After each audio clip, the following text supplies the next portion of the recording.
Here's the brutal truth.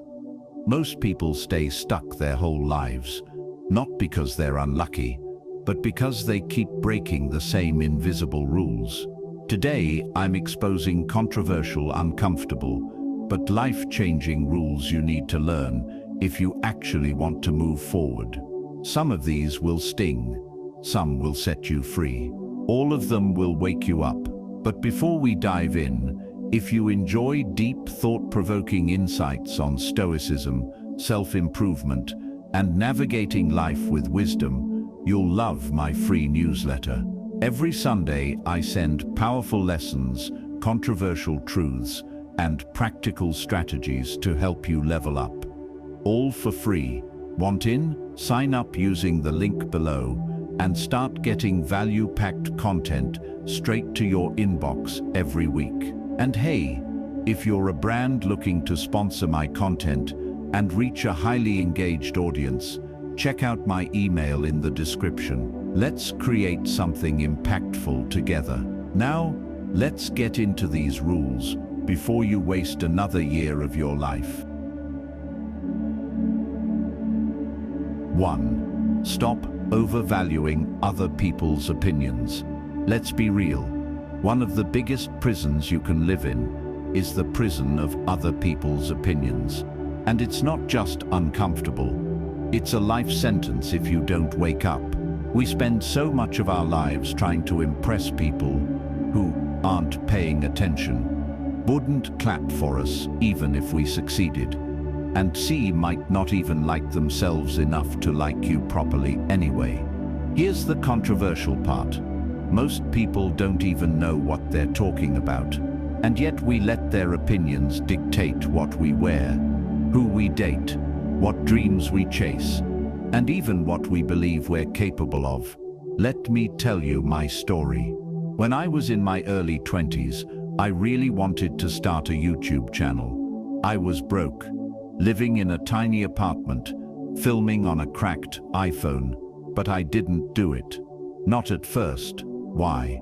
Because one of my friends, let's call her Amy, said to me, "Why would anyone listen to you? You're not even successful yet. That's so embarrassing." And for months, I believed her. I kept imagining my friends mocking me in group chats. I pictured old classmates laughing at me behind their screens. I pictured strangers leaving nasty comments. So instead of starting, I sat there, scrolling through everyone else's videos, silently wishing it was me. Until one day, I watched someone else, someone less talented than me, someone who couldn't even speak as well, blow up on YouTube because they actually started. That stung. That was the day I realized Amy didn't have to live with the regret of my wasted potential. I did, so I stopped asking for her permission. I filmed my first video that night, shaky hands, bad lighting and all. And you know what? Nobody even cared as much as I thought they would. Most of the people whose opinions you're terrified of, they're not paying nearly as much attention to you as you think. They're too busy worrying about themselves. And the few who do have something nasty to say, it's just a reflection of their own insecurity. It makes you play small to avoid judgment. It makes you betray yourself to fit in. It keeps you stuck, living a version of your life that they approve of, but you don't. You end up dying with a to-do list of dreams you never attempted because you were too busy trying to please people who didn't even matter. So what can you do about it? Here are some practical steps to escape this trap. Ask yourself, will this matter in 5 years? If not, let it go.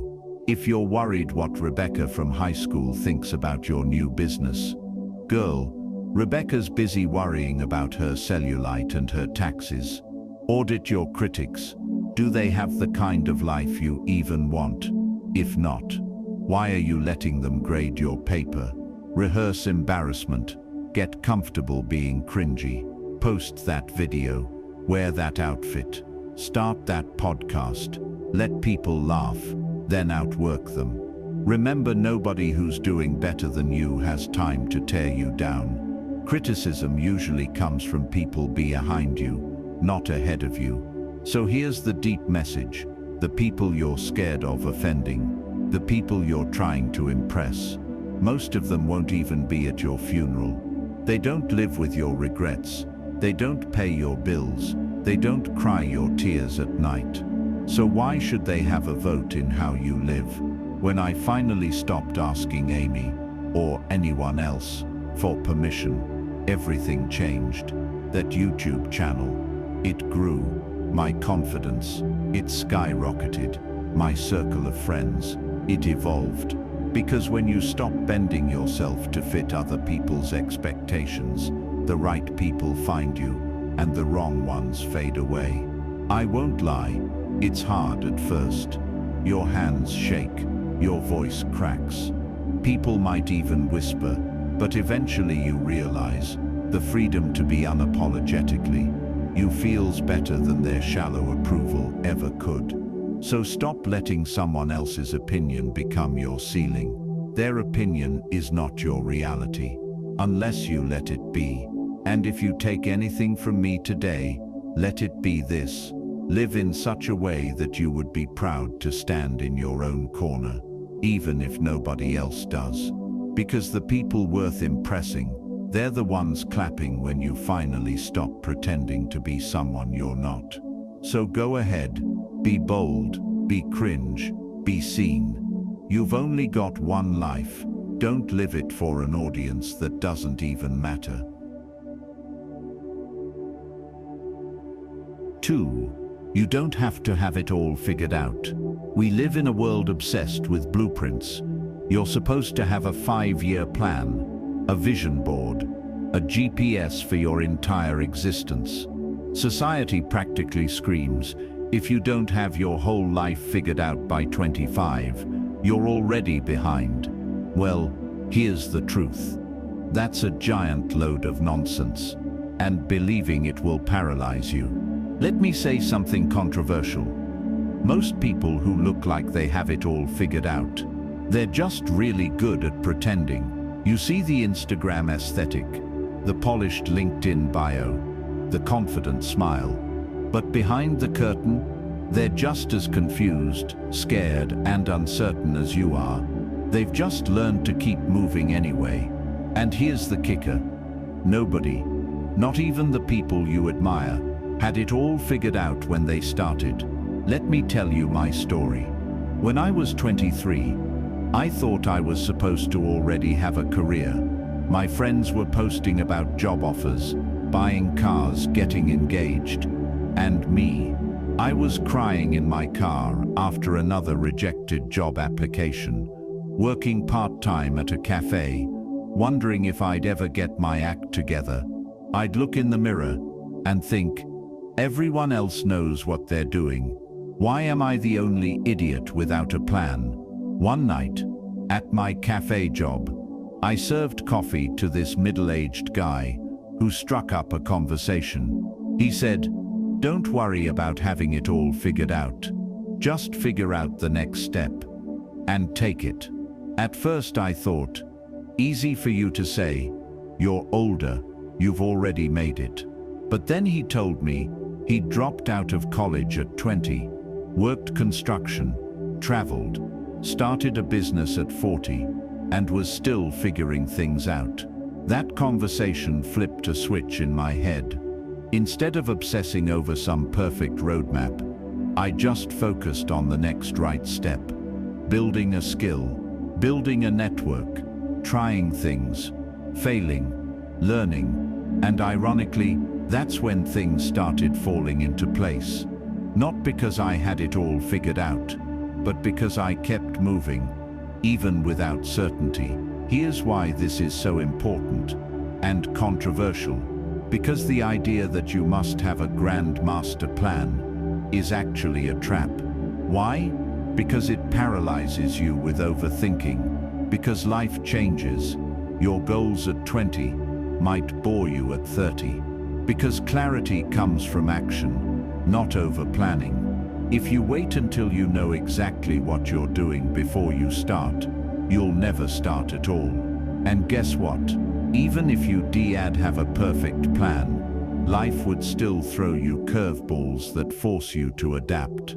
Some of the best opportunities in my life came from pure accidents, things I never could have planned. Okay, so how do you stop obsessing over the grand plan and actually move forward? Here are a few steps. Focus on the next right step, not the entire staircase. Instead of asking, "What's my life purpose?" ask, "What skill can I build? Or action can I take this month that moves me closer to something better?" Experiment without expecting perfection.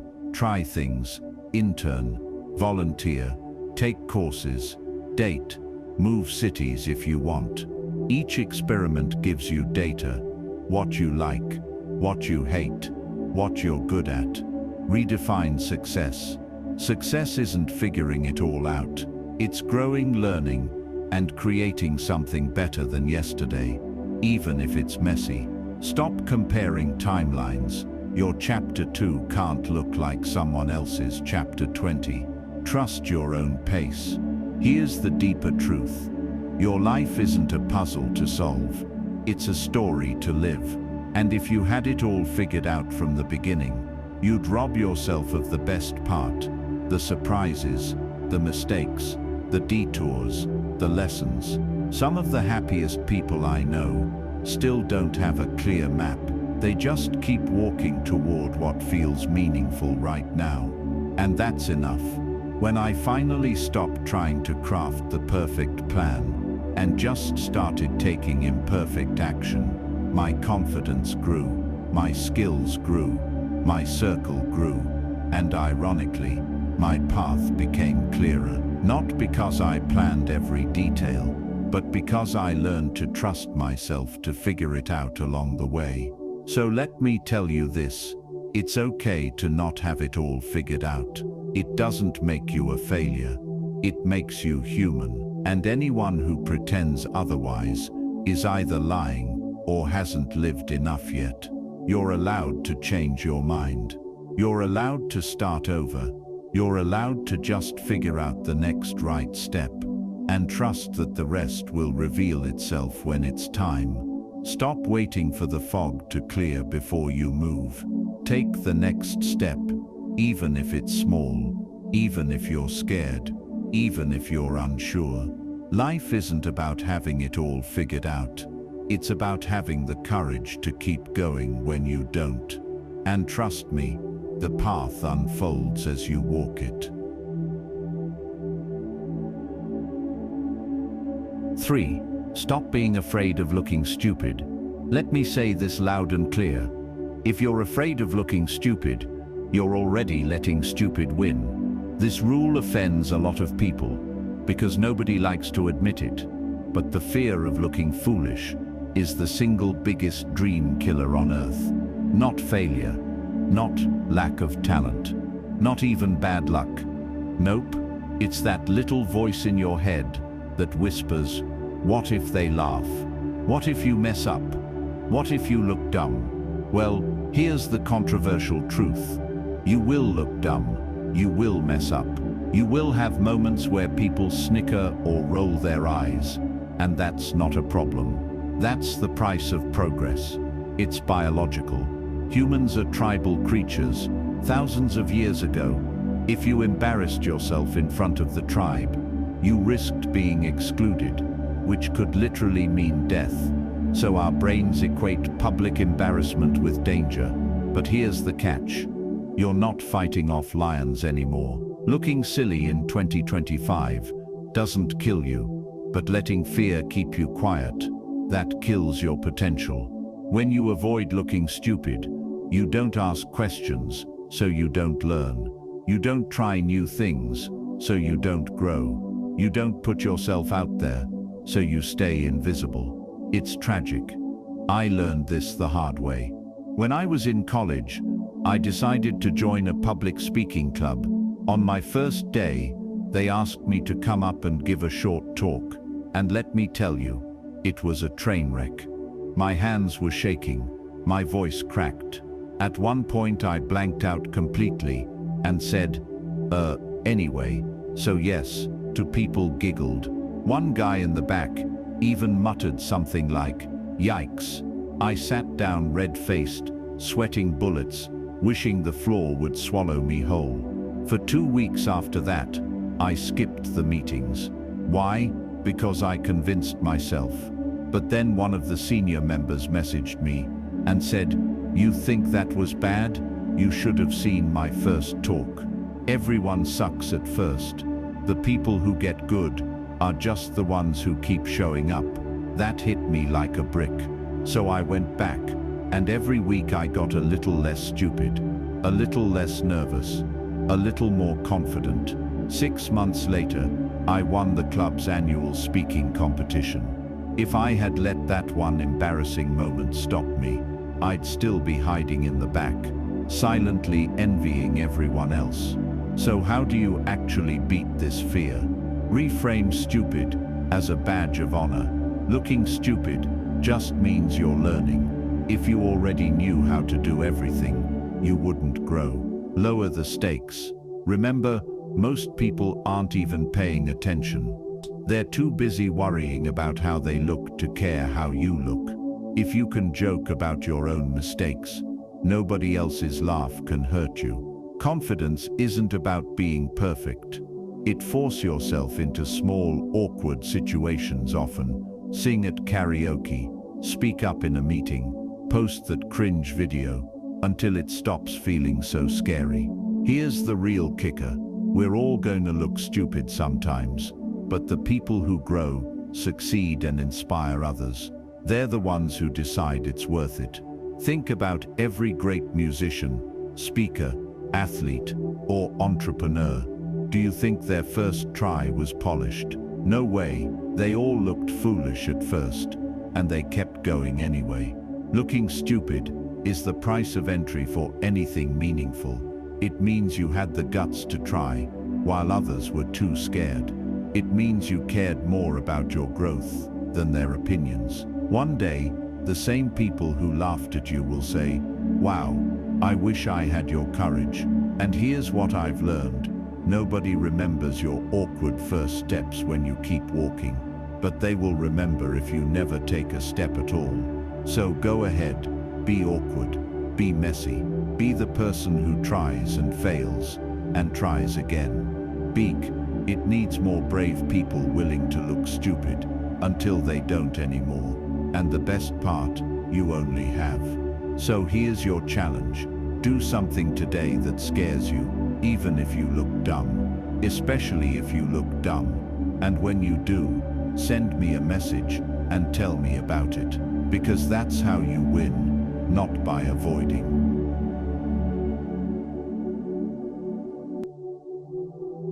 4. Stop pretending you don't have time. Let's talk about one of the most common and laziest lies we tell ourselves. I don't have time.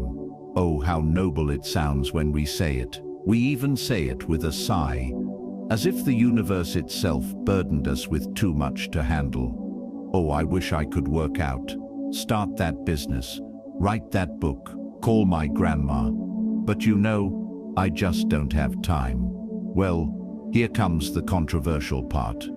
You're not busy, you're just full of excuses. And before you clutch your pearls, let me explain. Because it's easier to blame time than admit we're scared, lazy, distracted, or disorganized. Nobody wants to say, I could have gone to the gym but scrolling TikTok felt better. Or I could have worked on my dream, but I was scared to fail, so I watched Netflix instead. So we blame an invisible villain, time. But the truth is, time is the most equal resource on Earth. You, me, Elon Musk, Beyoncé, we all get the same 24 hours. It's just that some people own their hours, while others sell them to distractions. Years ago, I told everyone I wanted to write a book. Whenever someone asked how it was going, I'd say, oh, you know, I just don't have time these days. Work is crazy. Life is crazy. One day my little niece, who was 8 at the time, stayed over at my apartment. I was sitting on the couch scrolling Instagram, and she asked what I was doing. I said, without looking up, "I'm busy, sweetie." She peeked over my shoulder and said, "You're just looking at other people's pictures." I froze. That kid completely exposed me. I wasn't too busy to write. I was just wasting my time and lying to myself about it. That night I turned off my phone, opened my laptop, and wrote the first page of what became my book. Why? Because nothing changed until I admitted the real problem wasn't time, it was me. So how do you break this habit and reclaim your hours? Audit your day. Write down everything you did today, hour by hour. Be honest. Include the scrolling, the gossiping. You'll see just how much time leaks out of your hands unnoticed. Stop saying yes to everything. Many of you don't lack time. You just lack the backbone to say no. Start protecting your calendar like it's your life, because it is. Use dead time wisely. Stuck in traffic, listen to an audiobook. Waiting at the dentist, answer emails, or, if it's not on the calendar, it won't happen. Don't leave your dreams in the "when I find time" category. Block the time. Here's the truth that nobody wants to admit. Your calendar is a reflection of your priorities. If something isn't on it, it's not really a priority.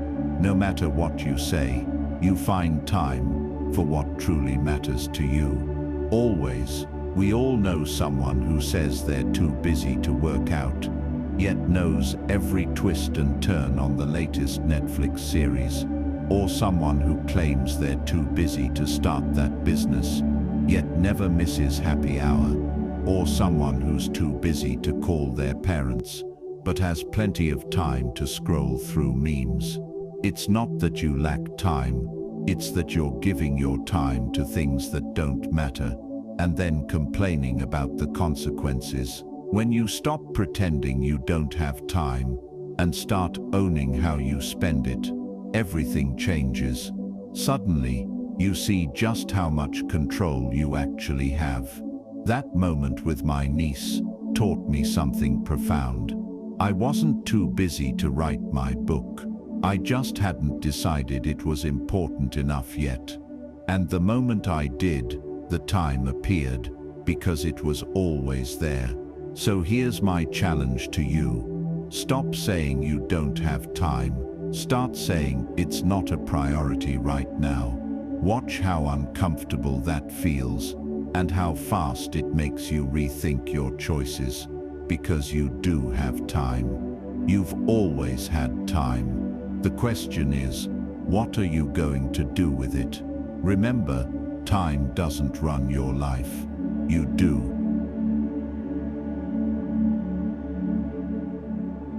Five, you can outgrow people. Here's a hard pill to swallow. Some people are only meant to walk with you for part of the journey, not the whole way. And yet, most of us keep dragging dead weight, clinging to friendships and relationships that expired years ago, just because we're afraid of being the bad guy. Here comes the controversial part. You can absolutely outgrow people. In fact, if you're actually growing, you will outgrow some people. And that's okay. We live in this culture that glorifies loyalty to a fault, ride or die, day ones for life. We've known each other since kindergarten. And while that's cute in theory, here's the honest truth. The fact that you shared a math class in 8th grade doesn't mean you have to share the rest of your life, because growth creates distance. When you're trying to improve yourself, your mindset, your habits, your goals, you're literally evolving, and not everyone will want to come with you. Some people are perfectly content staying exactly where they are. They don't want to change. They don't want to reflect. They don't want to hustle. So when you start leveling up, they feel threatened. You stop fitting into the little box they built for you. And they hate that. They'll start saying, "You've changed." Or my personal favorite, "You think you're better than us now, huh? And you know what? You have changed." And that's the point. Let me tell you about my old friend Mark. We grew up together. Same neighborhood, same goofy inside jokes, same hangout spots. He was like my brother.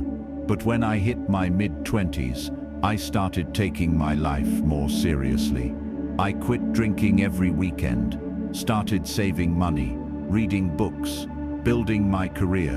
Meanwhile, Mark stayed stuck, still partying Thursday to Sunday, still complaining about his boss, but never applying anywhere else, still living for the next Friday night. At first, I tried to drag him along. I invited him to seminars, the gym, networking events. He always bailed, always laughed it off. "That stuff's not for me, man. You've gotten boring." One day it hit me. I was putting more energy into keeping him in my life than he was putting into his own life. So I stopped chasing. We grew apart. And you know what? I felt guilty at first, but also lighter. And eventually I realized, letting go of him made room for people who aligned with where I was headed. Except that it's normal. It doesn't make you cruel. It means you value your future more than nostalgia. Stop watering dead plants. If someone resents your growth, mocks your ambition, or holds you back, you're not obligated to stay. Have an honest conversation, if it's worth it. Sometimes they don't even realize what they're doing. If they care enough to change, great. If not, you know where you stand. Find your new tribe. Surround yourself with people who inspire you, challenge you, and celebrate your wins instead of resenting them. Let go gracefully. You don't need drama or a big blow-up. Sometimes just creating space is enough. Here's the truth. They don't tell you. You're not obligated to shrink just to keep other people comfortable. The version of you that they loved might not exist anymore, and that's okay. You're not the same person you were at 16. You're not even the same person you were 6 months ago. And here's the kicker. When you let go of the wrong people, you make space for the right ones, the ones who fuel your fire, instead of snuffing it out.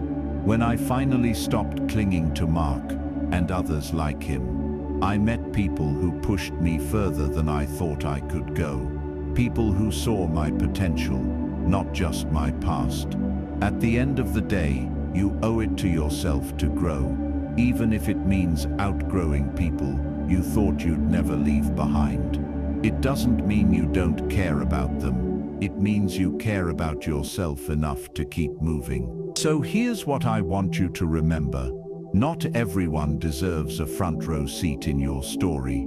Some people are just chapters, not the whole book. Don't let guilt keep you tied to people who belong in your past.